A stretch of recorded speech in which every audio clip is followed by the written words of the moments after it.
श्री राम जय राम जय जय राम। श्री राम जय राम जय जय राम। श्री राम जय राम जय जय राम। श्री राम जय राम जय जय राम। श्री राम जय राम जय जय राम।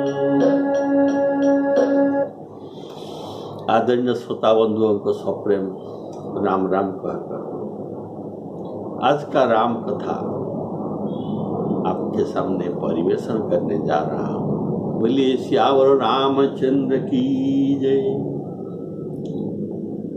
अशोक वृक्ष के नीचे श्री जानकी महारानी जी और हनुमान जी ये दोनों के बातचीत चल रहा है और हनुमान जी के सुंदर राम कथा सुनने पर उनको देखने के लिए श्री राम हनुमान जी ये सीता जी का मन करता है तो उनको बुलाते हैं। तो हनुमान जी उनके पास जब जाते हैं तब इनको ये रावण की माया समझकर ये माया में ऐसा बानर रूप धर कर आया ऐसा सोचकर सीता जी ने मुंह फेरा दिया। तब हनुमान जी कहते हैं उनको पहले माता संबोधना करके कहते हैं करुणा निधान प्रभु के मैं दूत हूं और आप जानकी है। ये दो नाम एक ही साथ ये बोलते हैं। ये दोनों को मिलाकर कहने का भाव करुणा निधान और जानकी ये महारानी जी और श्री राम जी के ये दोनों गुप्त नाम है। जानकी नाम श्री राम जी को बड़े अच्छे लगते हैं और प्रभु के करुणा निधान नाम महारानी को अच्छे लगते हैं। बोले श्यावर रामचंद्र की जय। इसलिए ये दोनों को मिलाकर ये तो कहना ये साधारण बात नहीं। ये बात पहले राम जी ने उनको बताया था तुम ऐसा करोगे। जनक सुता ये जानकी नाम भगवान के अत्यंत प्रिय है। जो वंदना प्रसंग में आप देखते हैं जनक सुता जग जननी जानकी अतिशय प्रिय है करुणा निधान की। ये दोनों नाम श्री राम जी ने निशानी करके बताया था कि मेरा नाम करुणा निधान और सीता जी के नाम है जानकी। ये निशानी बताए थे जो अभी हनुमान जी इसे प्रयोग करते हैं। रामदूत में मातु जानकी रामदूत में मातु जानकी सत्य शपथ करुणा निधान की सत्य शपथ करुणा निधान की। यह मुद्रिका मातु में आनी दीन राम तुम कह सहिदानी।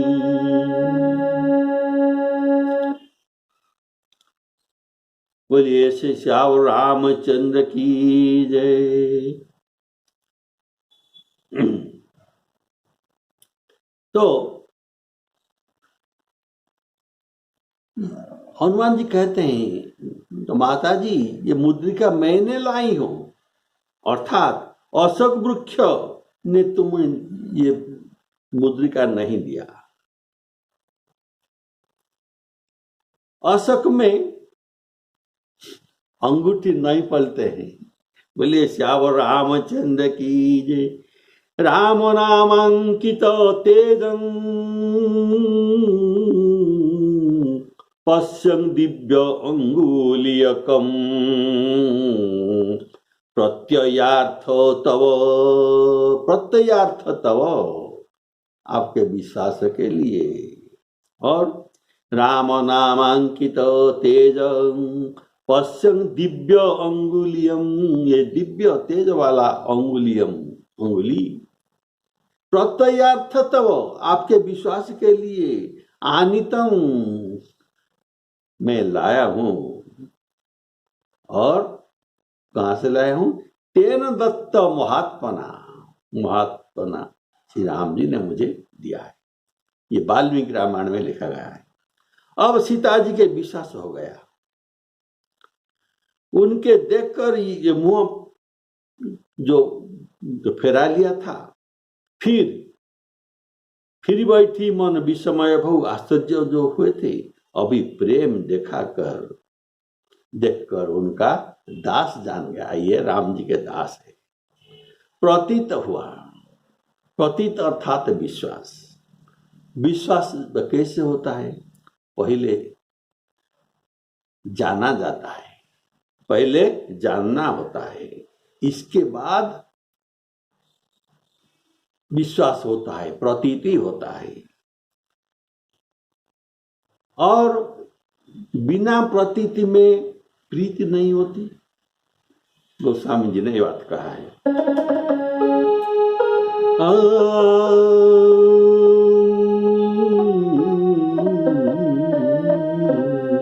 जाने बिनु न होई परतीति, जाने बिनु न होई परतीति, बिना परतीति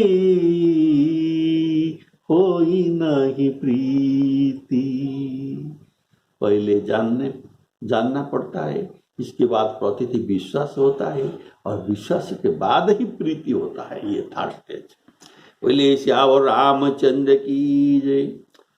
तो ये भगवान का सेवक जानकर सीता जी के प्रीति अत्यंत बढ़ गई। इससे नेत्रों से उनका जल भर गया, नेत्रों में जल भरा गया, शरीर पुलकित हो गया सीता जी का, रोम खड़े हो गए। और हनुमान जी को बोले, हे तात, देखिए कोमल वचन बोली। अभी तात बोलते हैं, जैसे श्री जानकी जी उनको माता संबोधन करते हैं, तात अर्थात जानकी जी भी अभी पुत्र संबोधन करते हैं। हनुमान जी बोले हाँ, और हनुमान जी को बोले, हे तात हनुमान, विरह समुद्र में डूबती हुई मुझको तुम जहाज बनकर उद्धार कर दिया। हरिजन जानी प्रीति अति बाढ़ी, सजल नयन पुलकावली बाढ़ी, बूढ़त विरह जलधि हनुमान, भये उतात मो कहूँ जल जाना। अब अनुज सहित सुख भवन खरारी अर्थात श्री राम जी का कुशल समाचार सुनाओ।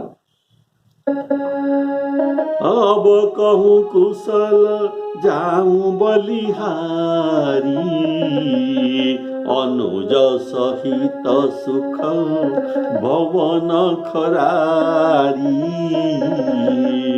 अनुज सहित सुख भवन खरारी।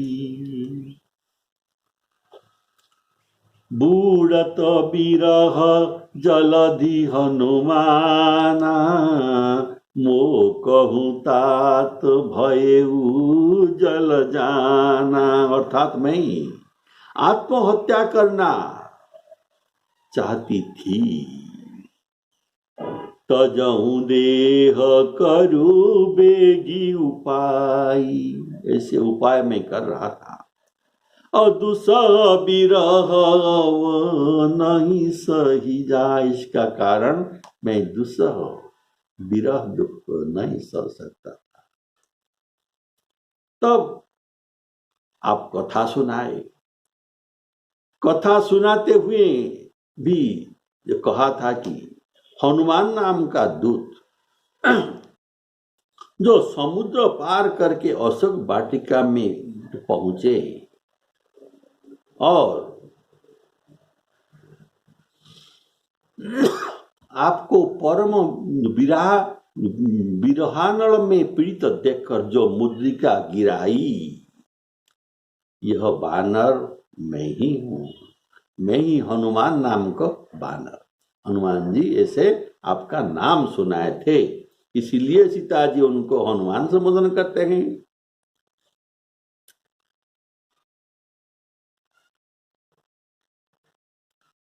विरह जलति हनुमाना भये, बूढ़त विरह जलधि हनुमाना, इसलिए हनुमान जी का नाम ये जानते हैं। और कहे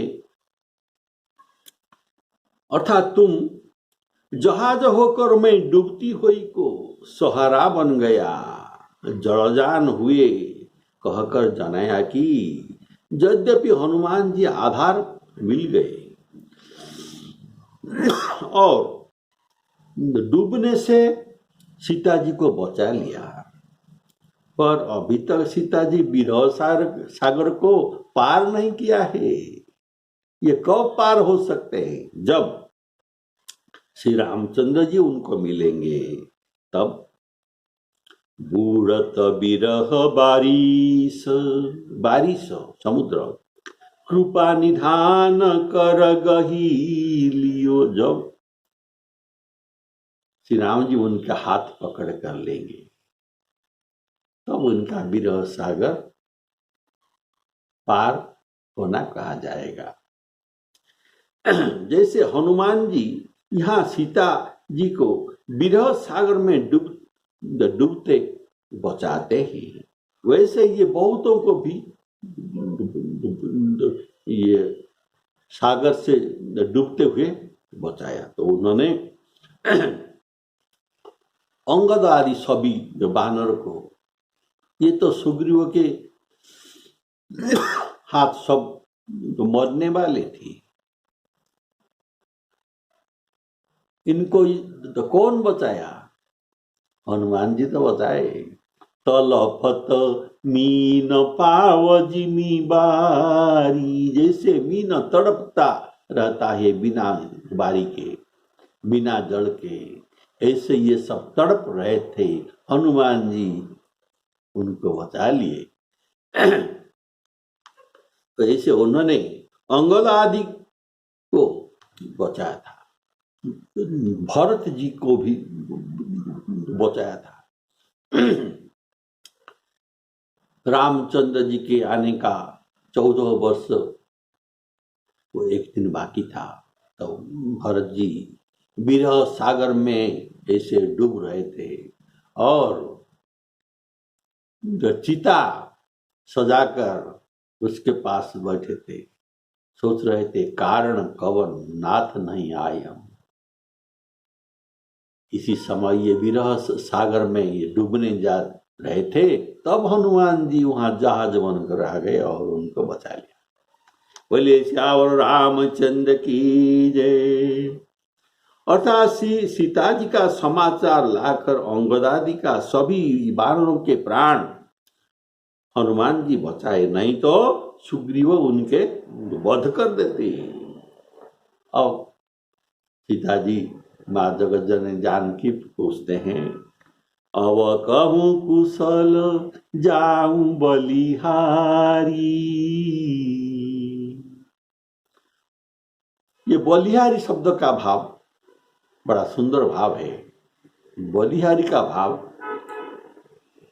आपको तो कहूँगा, अनुजस अब कहूँ कुशल जाऊं बलिहारी, अनुज सहित सुख भवन खरारी। अर्थात मुझे विरह सागर से बचाकर मेरा तो कुशल कर दिया तुम, अब दोनों भाइयों के कुशल कहो, इनके ये कुशल के बिना मेरा ये कुशल में क्या लाभ है। तो इनके जो कुशल सुनाओ। कारण जब से ये माया मृग के पीछे दौड़ रहे थे, राक्षसों का, मारीच राक्षस का पीछा कर रहे थे, तब मेरा दृष्टि उनके पर ही था, ये कैसे सकुशल लौटेंगे। फिर इनके पीछे लखन भी इनके साथ देने के लिए मैंने उनको भेजा, तो दोनों के लिए मेरा आंख देख रहे थे ये कैसे कुशल लौटेंगे। तब से आज तक उनके ये दोनों भाइयों के कुशल समाचार मुझे नहीं मिला। अब इसलिए ये कहते हैं, अब कहूँ कुशल जाऊं बलिहारी, अनुज सहित सुख भवन खरारी। यह बलिहारी शब्द एक हिंदी साहित्य में एक जो मुहावरा है, जिसे जो मुहावरा कहते हैं, जिसका ये बलिहारी का भाव यह है कि तुम्हारे बलाया अर्थात तुम्हारे सभी आपत विपद ये सब मेरे ऊपर आ जाए और तुम्हारा कल्याण हो। जैसे माताएं वात्सल्य भाव से अपने संतान को ऐसा कहते हैं, तुम्हारे सब आपद विपद मेरे ऊपर आ जाए लेकिन तुम्हारा कल्याण। इसका नाम है बलिहारी। अर्थात तुम्हारा सब बलैया, तुम्हारे सब आपत ये मेरे ऊपर आ जाए, हरण हो जाए, अर्थ ये मेरे ऊपर आ जाए। बोले श्यावर रामचंद्र की जय। अब कहूँ कुशल जाऊं बलिहारी। तुम इतना सुंदर बात सुनाते हो, तुम्हारा कुशल हो और तुम्हारा समस्त आपत विपत सब मेरे ऊपर आ जाए, तुम्हारे कल्याण हो। तो यहाँ सीता जी के हनुमान पर वात्सल्य भाव आ गया।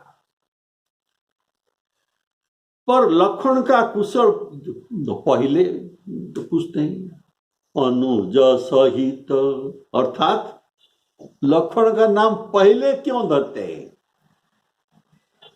राम जी का नाम क्यों नहीं धरा। अर्थात पूछने का भाव, निर्दोष लखन का मैं तिरस्कार करके आज ये राम विरह का दुख मुझे मिल रहा है, इसका फल है, फल में भोग रहा हूं। ये लखन, निर्दोष लखन का तिरस्कार के फल है। और सीता जी भी जानती है, जब रावण के साथ आकाश मार्ग में रथ में बैठकर जा रहे थे तो ये जान गए लखन जी निर्दोष थे। हाल मन तुम्हारा नहीं दोषा, हाल मन तुम्हारा नहीं दोषा, सो फल पाए कीन्यू रोषा। मैं जो क्रोध किया, जो रोष किया तुम्हारे ऊपर, इसका फल अब मैं भोग रहा हूं। आओ, ये विधाता को भी दोष देते हैं। ये विधाता मुझे बहुत दुख दे रहे हैं। ये विधाता ने भी लखन जी के ऊपर रोष वचन कहने के लिए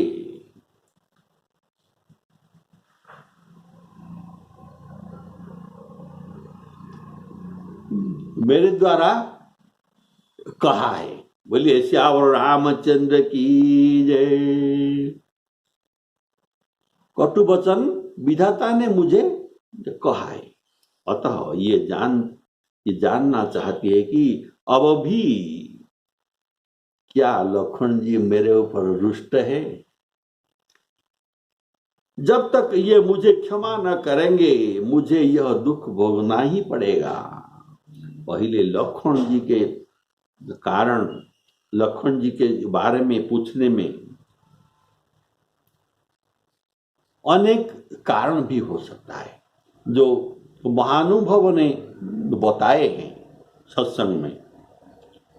तो ये भाव भी आप सुनिए। जब लखन जी राम सीता जी के साथ वन जाने के लिए निश्चय किया तब उनके माता सुमित्रा जी कहते हैं, तुम यहाँ क्यों आए? ना मेरे माता से मैं विदा लेने आया हूं। तो सुमित्रा जी ने कहा, तुम यहाँ नहीं आना था ना। क्यों? तुमसे विदा में तो नहीं लेता ना। ये तो तुम्हारा भूल है। मैं तुमको इतना सारे शिक्षा दी, ये सब मेरा व्यर्थ हो गया। क्या शिक्षा तुमको दी थी ना? तात तुम्हारे मातु वैदेही, तुम्हारे माता वैदेही है, मैं तुम्हारा माता नहीं हूं। तो मेरा जो कुछ शिक्षा देना सब व्यर्थ हो गया। इसलिए तात तुम्हारे मातु वैदेही, पिता राम जहाँ सब भांति सनेही। तुम्हारे पिता राम जी और माता जानकी हुए। अयोध्या को तुम छोड़ने जा रहे तो ऐसा बात मन में सोचो मत। तुम जहां जाओगे वहां अयोध्या हो जाएगा और ये अयोध्या वन हो जाएगा।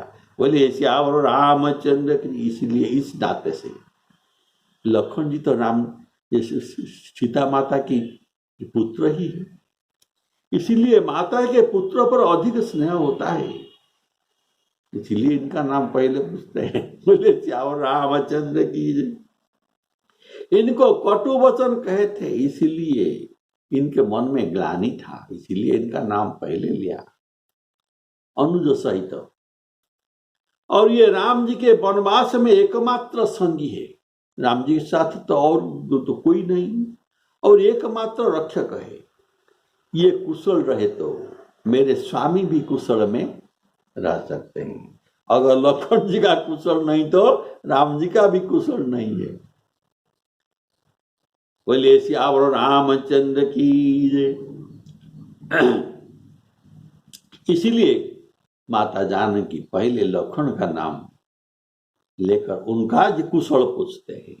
और चौथा भाव है, हमें छोड़कर राम जी के पास उनका,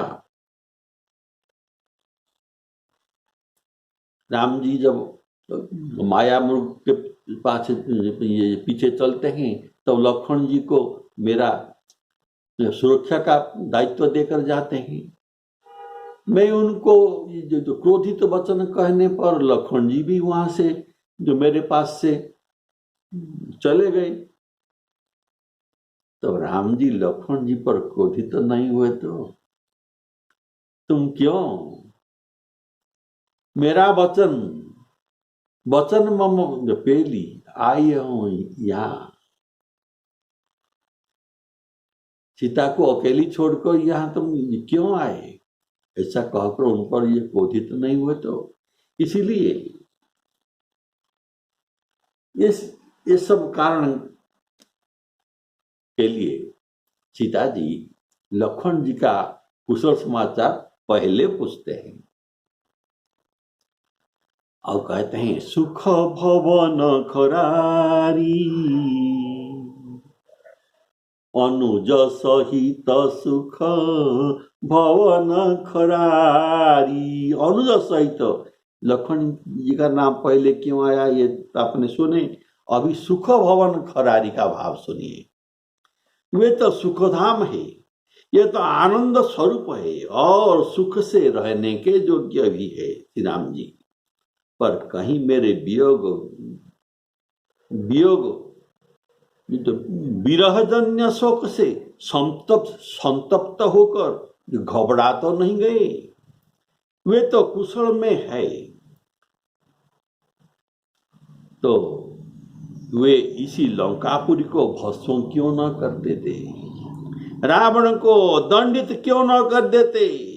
खरारी कहने का भाव, खरो राक्षस के थोड़ा सा अपराध में उनको 14,000 सैन्य समेत निपात कर दिया, मार दिया। थोड़ा सा अपराध, खरो राक्षस का अपराध क्या था? ये कहा था, देहु तुरंत निज नारी दुराई, जियंत भवन जाहु दो भाई। राक्षस ने कहा था, तुम हमारे जो ये भगनी सुपर्णखा को जो नाक कान जो काटा, ये जो अपराध पर मैं तुमको मार देना था, मृत्यु दंड देना था, लेकिन मैं तुमको क्षमा कर दिया और इसके बदले तुमको ये सुंदर स्त्री को हमें समर्पण करना पड़ेगा और तुम जीवन लेकर अयोध्यापुर लौट जाओ। ये खर राक्षस का तुम्हें पर दया है।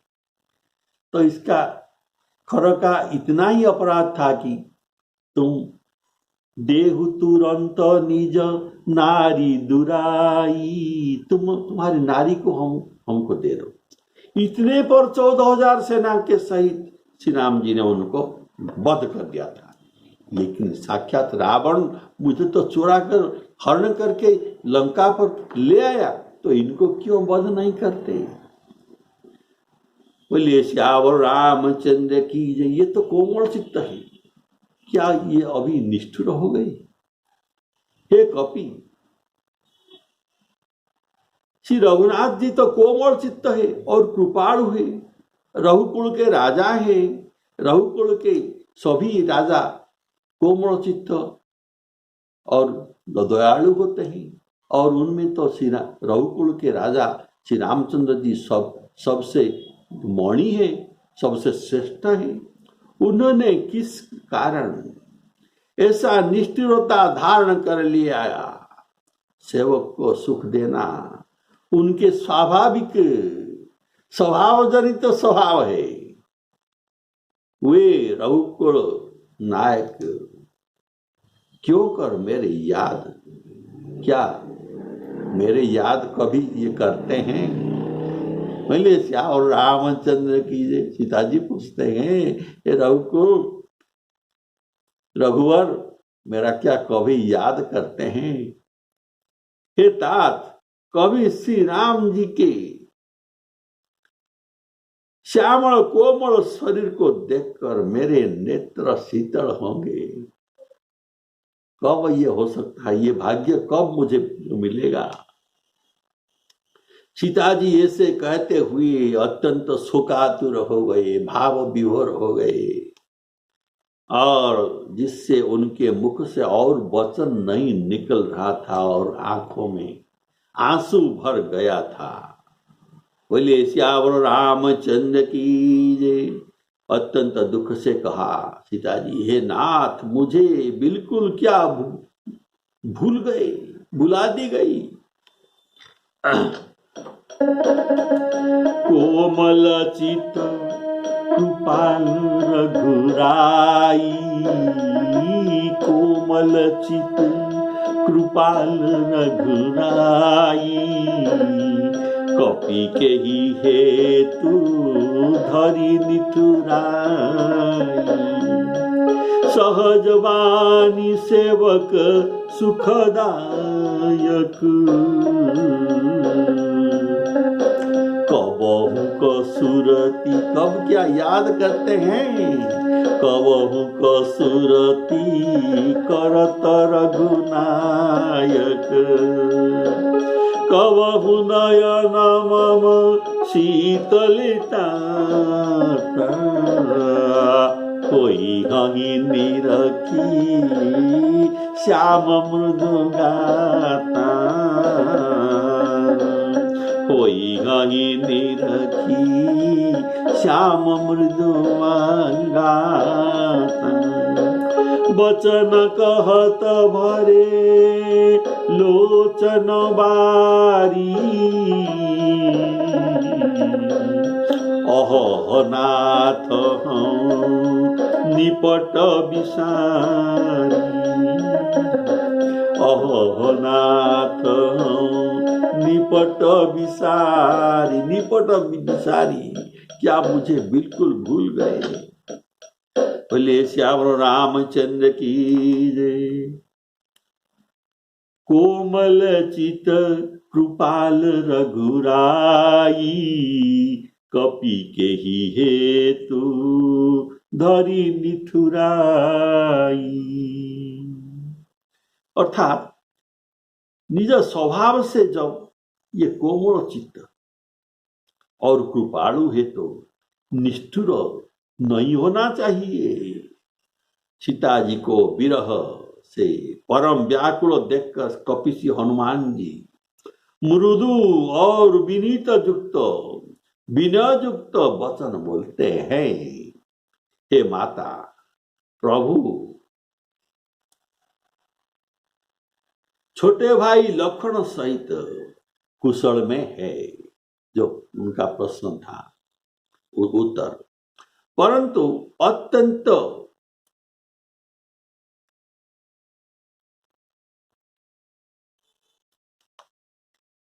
बोले श्याम रामचंद्र की जय।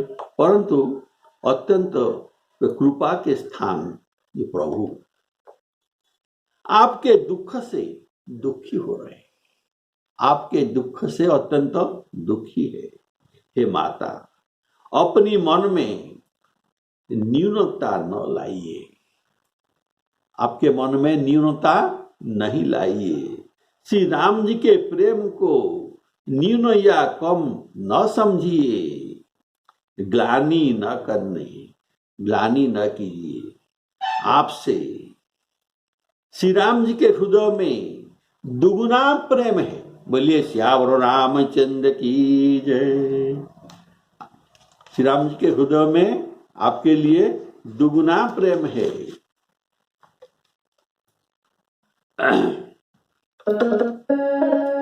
देखी परम विरहाकुल सीता, बोला कपि मृदु वचन विनीता। मातु कुशल प्रभु अनुज समेता, तब दुख दुखी सुकृपा निकेता। जनी जननी मानहु जियौना, तुम ते प्रेम राम के दूना। तुम ते प्रेम राम के दूना। अब इसमें हनुमान जी का बड़ा सुंदर वाक चातुरी आप लक्ष्य करना चाहिए। तो हनुमान जी इस प्रसंग में 3 बार बोले, 3 बार बोलते हैं सीता जी के सामने। तो पहली बार जब सीता जी देह त्याग करने की थी, तब अमृत समान वचन बोले। कैसा वचन? अमृत समान वचन बोले। श्रवणामृत जेहि कथा सुहाई। श्रवणामृत, अमृत समान वचन। दूसरे बार जब सीता जी से बोलते हैं तो उनका संदेह था। जब ये समझती थी ये बानर की वेश में स्वयं रावण ही आया है कपट में, लेकिन उसी समय में उनको विश्वास भाजन करने के लिए कपि कपि के वचन श्रवण सुनी उपजा मन विश्वास। उत्पन्न करने के लिए हनुमान जी प्रेम सहित वचन बोले, प्रेम सहित वचन बोलते हैं। कपि के वचन श्रवण सुनी उपजा मन विश्वास। जब तीसरी बार ये बोलते हैं सीता जी से, धीरज उनको धारण कराने के लिए, समझाने के लिए कहते हैं, तो इनके वचन कैसा था? मृदु वचन कहते हैं। बोला कपि मृदु वचन विनीता। मृदु और विनीत वचन कहते हैं, अर्थात विभिन्न परिस्थितियों को देखकर कहाँ कैसी बात करना चाहिए। कहीं मधुर वचन कहते हैं, कहीं सप्रेम वचन कहते हैं, और कहाँ मृदु और विनीत वचन बोलते हैं। ये बात हनुमान जी के वाक् चातुर्य का वाक् चातुर्य है। तो ये जो संवाद परिवेशन कर रहे हैं, इसका भाव आप अगली एपिसोड में सुनेंगे। बोलिए सियावर रामचंद्र की जैसी सीतारामार्पण। संवाददाता चाहे तो विरोध भाव उत्पन्न कर सकता है, चाहे तो मित्र भाव उत्पन्न कर सकता है, चाहे ये तोड़ सकते हैं, चाहे ये जोड़ सकते हैं। ये भाव आप अगला एपिसोड में सुनेंगे। बोलिए सियावर रामचंद्र की जैसी सीतारामार्पण।